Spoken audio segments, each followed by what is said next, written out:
Welcome back, Sebastian here. So time for my power rankings for the 2024 Italian Grand Prix. So quite tired right now, so we're just going to try to get through this as efficiently as we can. So starting at number 20, and also first time writing on this board while it's up, so we'll see how this goes. But number 20, I'm going to go with Zhou Guangyu. For Zhou, really tough weekend again. Qualified dead last in 20th place. Out-qualified by his teammate Valtteri Bottas by about 3.5 tenths of a second. Of course, you could argue that he was unable to complete his final run in Q1 because of the yellow flag caused by Magnussen, but the same could also be said for his teammate, so it doesn't really apply in this situation. In the race itself, finished 18th, second last on the road, but without Stroll attempting to stopping for new tires right towards the end for a third stop to attempt to get fastest lap. He would have finished last on the road. And in the race, the gaps between himself and Bottas have been very large. Last several races, this one included. Number 19. Now, there weren't that many drivers I felt this weekend who were like massively off the pace for an absolutely awful weekend. And of course, Logan Sargent not being on the grid anymore definitely helps in some respect. So number 19 this week is Lance Stroll. So for Stroll, a bit of a frustrating weekend. I don't think it was an absolutely awful week, but like I said, not a whole lot of drivers I felt who had absolutely awful weekends.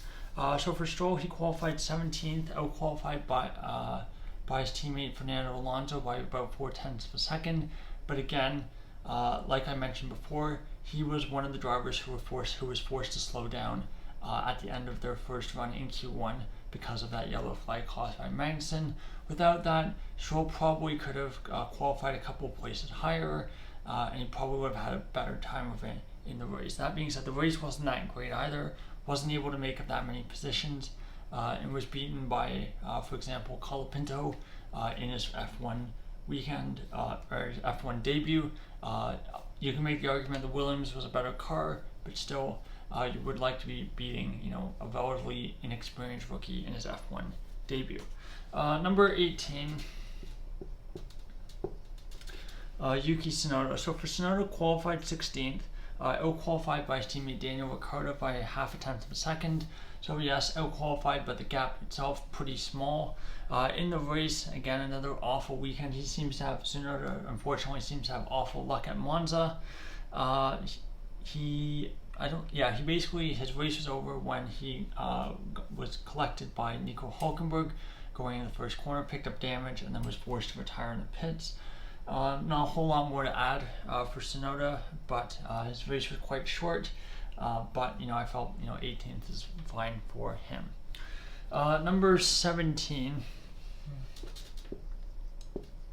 A tough race for this driver, and that's Pierre Gasly. So qualifying went pretty well. Qualified 14th, which I think is realistically the best he could have expected in the Alpine. The Alpine we know is a bit down on power, and Monza is the power circuit. So again, not totally surprised about the qualifying position, but in the race, tried to go for a two-stop strategy, one of the many drivers to do so.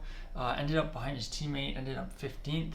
Again, if he had been on the other strategy, does he end up ahead of Ocon? Perhaps. But overall, I think an okay weekend, not a fantastic weekend for Gasly. Number 16, I'm gonna go with Franco Colapinto. Of course, for this weekend and probably maybe next weekend, the next race as well. I'm gonna go a little bit easier on him just because we know how difficult it is for a rookie to come in mid-season and to perform right away. So for Colapinto, out-qualified by his teammate Alex Albon by just over half a second, but a lot of that was not because of pace deficit itself, but it was because Colapinto made a mistake on his last run in Q1, wasn't able to improve his lap time. Albon did improve his lap time, but before that they basically had been separated by about 2 tenths or so, which is honestly pretty reasonable. So the pace looks good there. But for Colapinto, it's just a matter of making sure he doesn't lose confidence in himself and he's actually able to improve. And that's something that I think Sargent really struggled with. He actually looked decent in qualifying his first 2 races in F1, but it seemed like it just kind of went downhill from there and he never really recovered, never really improved from that point onwards. Number 15, I'm going to go with Daniel Ricciardo.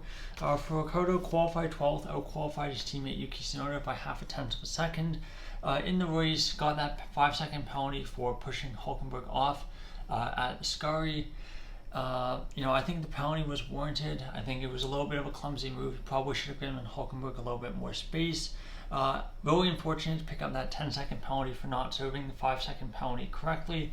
Again, that was not really his fault, but even without that, I don't think he scores points.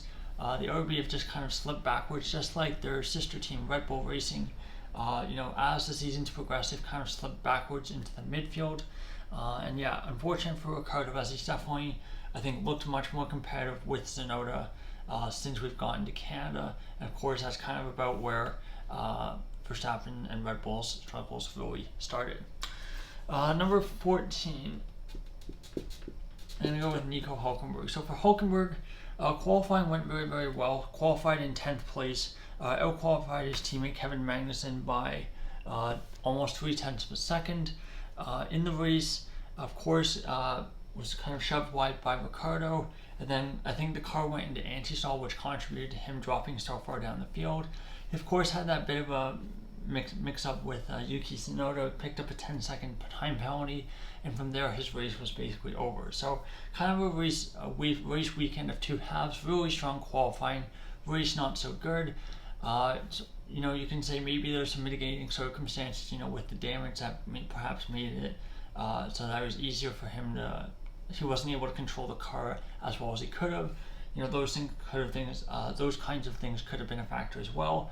So it kind of, split the difference between the two and put Hülkenberg in 14th. Number 13, I'm going to go with Esteban Ocon. So for Ocon, qualified 15th, qualifying very, very close with his teammate, out-qualified by Ocon by about 3/100ths of a second. So again, very, very close gap there between himself and Gasly. But in the race, I think did a decent job with the one-stop strategy. Came home in 14th place ahead of his teammate. Now, number 12. Number 12 is Valtteri Bottas. Now, you may be wondering, why did I decide to put Bottas so high? For Bottas, it seemed like, really, really good weekend based on what that Sauber car is capable of right now. Out-qualified Joe by 3.5 pretty big gap there. And then in the race, actually recovered. I believe he finished 16th from 19th on the starting grid. Did a pretty good job with the strategy and did about the best that car could possibly do as it can right now. So again, I think pretty close to a perfect weekend for Bottas, and that's why I decided to put him up above a bunch of cars that ended up finishing ahead of him. Number 11, I'm going to go with Kevin Magnussen. Now, for Magnussen, a bit like Hülkenberg, some really good points and some points that were not so good from this race weekend. And again, it's just kind of a matter of splitting the difference between those two things and kind of ending up where he does. So for Magnussen, qualifying was okay, not amazing. Qualified 13th, out-qualified by almost 0.2 of a second, almost 0.3 of a second by Hülkenberg, which again is about pretty much been the story this year. And then in the race, really, really good job with the one-stop strategy. Really, really strong pace in that Haas. Came home to finish P9 on the road, but unfortunately, before we got to that P9 on the road, he went and had a bit of a collision with Pierre Gasly. Of course, that could have contributed to Gasly's poor pace as well. But for Magnussen, it was a little bit of a sloppy move, but again, in the scope of all of the things that Magnussen has done this year, is generally one of the more harmless ones. And again, I think there is some it doesn't look great when, of course, this is the incident that gives him the race ban. But again, this is what the system is meant for. It's supposed to be about, an accumulation of, incidents over the course of a single year.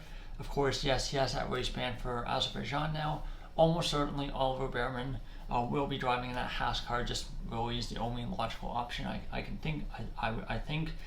But for Magnussen, really good race, really good pace in the race. Qualifying again, a bit of a struggle, and again with that incident, again took points off there. So again, I've decided to put him in 11th. So moving into the top 10, I've decided to go with Sergio Perez. Now for Perez, qualifying actually I think went pretty well compared to how it's gone in recent races, especially in Europe. Qualified 8th and out-qualified by Max Verstappen by 4/100ths of a second. So the qualifying gap between himself and Verstappen, pretty small. I think Perez is obviously a bit happier with this lap than Verstappen. I think Verstappen could have been a little bit higher up in qualifying. In the race, I think Perez was alright. He finished 8th, 17 seconds off his teammate, which again is about the gap that he's had to Verstappen through their time as teammates together. Sometimes, for Perez's best weekends, it'll be about 10 seconds or so, or even ahead of Verstappen. But that being said, I think where Red Bull are right now and with the massive struggles they have with their car, I'm being a lot more lenient with Perez's 8th place finishes now than I was, 2 months ago. So again, I think Perez was okay, not amazing, but not bad either. Number 9, we go with George Russell. So for Russell, it's been, I think, frustrating the last 4 or 5 races for the British driver. Qualifying, I think, has been very, very strong this year, and again, he's had very good qualifying sessions. He's put himself in the position to have a really strong Grand Prix, but for one reason or another, the results aren't really coming, the points aren't really coming, and again, that was the story again today. So yeah, qualified 3rd, out-qualified his teammate Lewis Hamilton by 7/100ths of a second. And then in the Grand Prix itself, obviously had that incident at the first corner, went off on the long cut, the runoff area, dropped all those positions, and then of course had the front wing damage as well, and his race was basically ruined from there. But the pace generally looked pretty good, beat Perez on pace as well. So again, I think there are some positives to take for Russell. He just really needs to have a clean Sunday, and he'll start getting points the way that he should, based on how good the qualifying performances have been. Number 8, I'm going to go with Fernando Alonso. So for Alonso, qualified 11th, out-qualified his teammate Lance Stroll by 0.4 of a second, and then in the Grand Prix finished 11th again. I think the Aston is generally, this was a pretty poor circuit for them. I think they were generally pretty pleased to even qualify 11th. So given that, and even just missing out on that point to Magnussen by such a small margin, I think they'll still be somewhat satisfied with the weekend. I think, Alonso's been driving very, very well. I think it's just that the Aston Martin is much worse than it was last year, so he's just not getting big points, not getting podiums the way he was in 2023. Number 7. Let's see, number 7. Number 7, I'm going with Max Verstappen. Really challenging weekend for the Dutch Driver Championship leader. Qualified 7th, I think had a bit more there in qualifying, just wasn't able to hook up a lap in Q3. Out-qualified his teammate by 0.04 of a second. Again, a much smaller gap than you would usually expect between Verstappen and Perez. Sometimes that can be because Perez did an especially good job, and other times it's because Verstappen has a bit of a scruffy qualifying, and I think that's kind of what happened here. In the race, I don't think he was really to blame for the lack of pace. The hard tire, for whatever reason, just wasn't a very good tire on Sunday, so doing that hard, medium, 2-stop strategy, where you're spending so much time on that worst tire, was, I think, just not the right way to go. I think if they had done, for example, medium, hard, or medium, hard, medium, I think that would have been a better strategy, and of course that's what the McLarens ended up doing. And again, I think perhaps you shave maybe 8 seconds off your race time at the end if you do that. I don't think it might get you 5th place, but maybe not much higher. So again, for Verstappen, a really challenging weekend. I think the reason I keep him outside the top 5 is realistically because I felt there was a little bit more performance in qualifying. In the race, I think he's doing the best he can with the machinery he has, though. Number 6. Similar situation to Max Verstappen. I'm going to go with Lewis Hamilton in 6. I think qualifying, maybe a little bit more pace there. In the race, I think Mercedes were kind of in no man's land, where they were a little bit better than Red Bull, but were worse than Mercedes, or worse than McLaren, worse than Ferrari. I think Hamilton had a decent weekend, not an amazing weekend, but just a pretty good one. Yeah, qualifying obviously struggles, something that he struggled with all year, but we know that, Hamilton's still generally a very, very good driver, top three driver, I would say, on a Sunday, and generally he's done a pretty good job delivering like he did this weekend in Monza. So that gets us into our top row, and number 5, I'm going to go with Lando Norris. So for Norris, qualifying went very, very well. Qualified on pole, out-qualified his teammate Oscar Piastri by a tenth of a second. In the Grand Prix, I think perhaps could have been a little bit more assertive, a little bit more aggressive on that opening lap. And then for whatever reason, the middle stint of the race just struggled for pace, struggled with graining, just wasn't able to match his teammate Piastri's pace, which is something that we've started to see a little bit more this year. There were portions of Hungary and again portions today where Piastri is starting to show that there are times where he has that race pace where he can actually compete with Norris. It's something that's generally been his Achilles heel. He doesn't really have that race pace that Norris has, and not able to keep up with him over a race distance. But for Norris, I think it was a good weekend. Again, a bit disappointing with how things went. Of course, starting from pole, you want to win, so finishing P3 is obviously a bit of a letdown. And I think that kind of is reflected in my rankings. I don't think it was a perfect weekend for Norris. I think he could have been a little bit better on Sunday, and perhaps if things play out a little bit differently, he's winning his second straight Grand Prix. So into the top 4, and number 4, I've decided to go with Carlos Sainz. So for Sainz, I think had a really, really solid Grand Prix. Again, of course, he was overshadowed by his teammate Charles Leclerc, who won the Grand Prix. But qualifying still went very, very well. Out-qualified by only 0.06 of a second, and then in the Grand Prix moved up a position, finished 4th on the road, was 16 seconds behind his teammate Charles Leclerc. But that late pit stop, I think, contributed to a good chunk of that 16-second gap. So overall, I think really, really good Grand Prix for Sainz. I don't think they really had the raw pace of the McLarens. So again, I don't think it's reasonable to expect them to finish ahead of either of those cars. So I think, really, really good job by Sainz. Alright, so number 3, decided to go with Alex Albon. For Albon, best of the rest in both the qualifying and in the race. I thought really, really good job this weekend for the British Thai driver, and that's why I decided to put him up in the top 3.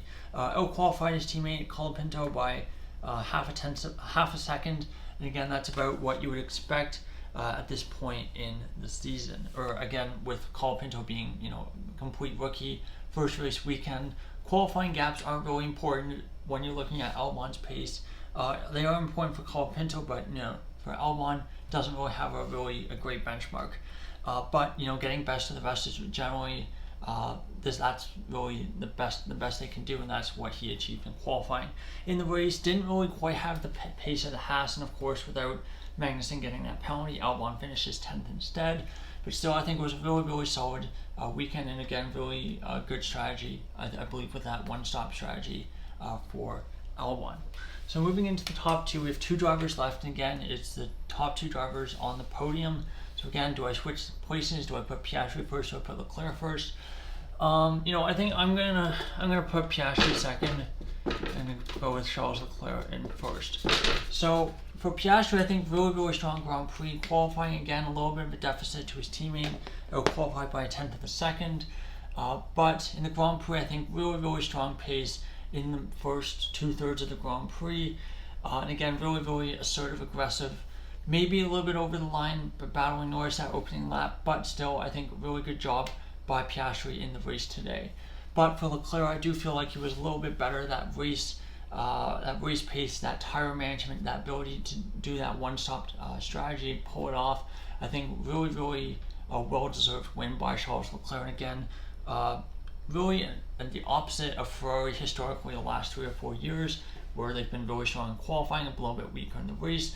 This year, or at least right now, the Ferrari very, very good on its tires, very good race pace, qualifying a little bit slower, but I still think Leclerc had an excellent weekend, qualified 4th, maybe would have wanted to be on the front row, but still I think the pace in the race was very, very strong, and yeah, great job all around by Leclerc. So there you go, there's my power rankings for the 2024 Italian Grand Prix. We're up to 19 minutes and 45 seconds, so again, I want to do this quickly.